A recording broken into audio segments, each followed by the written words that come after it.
Là, je vous filme une émission qui est en train de passer sur la chaîne. Je regarde bien la chaîne. J'ai oublié c'était quoi comme chaîne. Je vais regarder une fois. Homosexualité, un enfant par amour. D'accord. Sur France 2. Je t'aime, etc. Donc maintenant, c'est une émission. On nous a montré deux homos qui se sont mariés, qui ont fait en sorte de vouloir absolument avoir un enfant.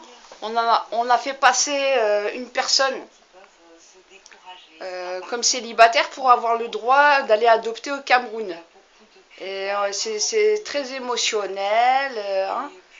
On doit les comprendre, mais voilà. Je vous laisse un peu écouter, voir. Vous pourrez regarder, vérifier ce qu'on est en train d'essayer de nous vendre. Je ne dis pas qu'il faut être beaucoup plus nuancé quant à la question. Ça ne veut pas dire ne pas avoir une certaine tolérance, mais il faut quand même pas déconner. Et on a dit au petit, on lui a dit, comment dire, il a posé la question à ses deux pères en demandant s'il leur en voudrait pas s'il devait choisir une fille ou un garçon. Et un des pères, il a dit, tu fais comme tu veux, tu choisis le garçon ou la fille, ou tu restes célibataire, c'est ton choix. Donc on est complètement dans le choix, on n'est pas dans quelque chose de inné, on est dans le choix. Voilà, donc je vais me taire, je vais vous laisser un peu écouter. Francis, il a dû rester dans l'ombre, c'est assez difficile pour ne pas éveiller, vous avez compris, les soupçons de l'administration. C'est une forme de mensonge. Est-ce que ça peut avoir des conséquences sur ce couple? Ils en ont eu peur, en tout cas. Bien sûr qu'ils en ont eu peur. C'est pas une forme de mensonge. On détourne un peu la loi. C'est un mensonge, madame. On va me reconnaître. Un mensonge par omission. C'est pas exactement, mais disons qu'ils n'ont pas trop le choix. Moi, je pense que la fin vaut les moyens. Donc, on fait comme Caroline Weil, psychologue clinicienne. Généralement, c'est un tel rêve, c'est un tel... voilà, quand on a autant d'amour à donner, un tel désir, avec une telle force, oui, bien sûr, on fait ce qu'on peut et ce qu'on doit pour pouvoir avoir cet enfant. Mais c'est vrai que de la part de celui qui n'est pas présenté comme le papa officiel, il peut y avoir un sentiment d'exclusion pendant un temps et aussi d'illégitimité. Il est dépourvu de droits juridiques, ce qui le met quand même en état d'insécurité au cas où il arrive quelque chose. On ne sait jamais. On est le 22 avril, hein. Mais ça doit être sous-jacent. La Gay Pride, là, c'est pour bientôt, au mois de mai, normalement. Vis-à-vis de celui qui, lui, peut on nous prépare déjà. À visage ouvert et se revendiquer. Mariage pour tous et compagnie. Bon, là, c'est parce qu'il s'est passé parce que les deux étaient très actifs. C'est ça, tout à fait. Ils se sont mis d'accord tous les deux pour que ce soit Eric qui porte le projet. En fait, mais moi, dans mes patients, c'est arrivé qu'on m'en parle. Et vous dites qu'il vit dans un petit village. J'imagine qu'un petit enfant d'origine camerounaise avec deux papas, le regard des autres, ça doit pas... Comment ça se passe en fait? c'est ce que je me suis dit, et ça n'a pas dû être facile. Et bien en fait, dans ce petit village, ils n'ont subi aucun problème de racisme ou d'homophobie. Dès le départ, Arsène, il a très bien été accueilli par les enfants à l'école, par les parents. Le maire, il a été très honoré de marier Eric et Francis.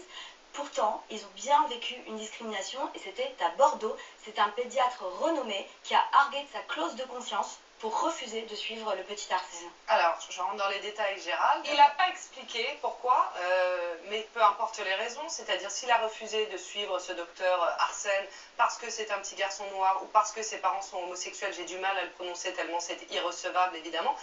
Ouais, tout est irrecevable. Maintenant, on va nous faire le procès à l'hétérosexualité bientôt. C'est surtout que c'est illégal, on a un code de déontologie. Ouais. Un code de déontologie. Alors, il y a deux articles. Il y a l'article 47 qui dit qu'on a une clause de conscience, c'est-à-dire qu'on peut refuser de soigner quelqu'un, ça, voilà, c'est pour pouvoir soigner en toute sérénité, à condition quand même, que ça soit pas un cas d'urgence, parce qu'évidemment, la clause de conscience, elle ne tient pas quand il y a une urgence médicale. Même si c'est un criminel. Même si c'est un criminel, et on reviendra sur le deuxième article qui est important, et la deuxième chose, c'est que cette clause de conscience, il ne faut pas qu'on donne les raisons, il ne faut pas que ce soit des raisons, et il y a un autre article, c'est l'article 7 du code de déontologie, qui dit qu'on doit soigner, apporter des soins, quelle que soit la religion, l'ethnie, les convictions politiques, même si c'est un criminel, etc. Et donc il ne faut pas que cette clause de conscience rentre en contradiction avec cet article 7 et le fait de porter assistance de toute façon. En revanche, il ne doit pas vous laisser dans la panade comme ça, il doit vous référer à un confrère, proposer des soins en disant ben voilà, moi je ne peux pas vous soigner pour des raisons qui m'appartiennent, mais je vais vous référer à un de mes confrères ou consoeurs pédiatres. Non, mais c'est scandaleux. Et d'un autre côté, à la limite pour le petit, c'est mieux finalement que le médecin dit bah, écoutez voilà moi je veux pas m'en occuper parce que sinon il aurait mal fait. C'est pour ça qu'elle existe cette clause de conscience, c'est pour apporter des soins en toute conscience et en toute sérénité de façon à ce qu'il n'y ait pas d'ambiguïté particulière. Et puis après chacun a ses raisons. Alexandra, on l'a vu dans le sujet, le petit Arsène, il a parlé à ses papas de son orientation sexuelle. Dans votre cabinet, est-ce que vous constatez que les parents homosexuels se posent plus de questions que les autres? Mais d'abord, tous les parents se posent des questions, ça c'est sûr, parce que savoir quel sujet il faut aborder, à quel âge tel sujet, est-ce qu'il faut les aborder, comment les aborder, c'est évidemment voilà, une implication pour tous les parents, on se pose la question. Par rapport au couple homosexuel, oui, il y a d'autres questions qui se manifestent et c'est souvent avant même de lancer toute la procédure d'adoption. En fait, les questions sont plutôt d'ordre général d'abord, donc pour tout le côté psychologique. Est-ce qu'il va y avoir des conséquences psychiques dans le fait d'éduquer ensemble les parents? Oui. Alors, il faut savoir que ce sujet a été pendant de nombreuses années polémiqué, et maintenant on a davantage de recul, beaucoup d'études ont aussi été réalisées, et en réalité, non, il n'y a pas de conséquences. C'est-à-dire que l'enfant, de toute façon, bien sûr. quel que soit son milieu familial, aura deux papas, c'est une maman et un papa. à s'intégrer, à partager. En fait, on dit que les femmes, c'est des hommes, quoi. Maintenant, En fait. C'est ça qu'on est en train de dire. Il y a certaines Une maman, c'est comme un papa, en fait. Le premier est que dans cet entourage familial, il y a aussi une personne référence de l'autre sexe. Oui. Donc, par exemple, une amie, voilà, pour qu'il Un papa, c'est comme une maman. Un autre genre c'est la que meilleure. celui de ses parents. D'accord. Ce qui est conseillé aussi, c'est de... Allez, je pense que ça se passe... Demain, on va aller à Ikea. C'est d'avoir des répartitions des rôles. Pourquoi On va aller s'acheter des testicules en kit. Il en a parlé. C'est important aussi pour dire que ben, tiens, C'est un on truc a de peut-être dingue. deux papas ou deux mamans, mais il y a des individus qui sont différents et ils vont avoir un comportement qui est différent. Un va être plus tendre, l'autre va être un peu plus autoritaire. Voilà, il y a toute cette répartition-là. Et puis, un autre point Il fera la important, vaisselle c'est et le... expliquer l'origine. Parce que qu'est-ce que l'enfant entend à l'école? Ben, il entend qu'il y a une petite graine qui va dans le bidou de la maman. C'est comme ça que vous dites? Non, c'est pas comme Ah, ça. bah maintenant, ça va aller où, la graine? Le bisou. Dans le rectum.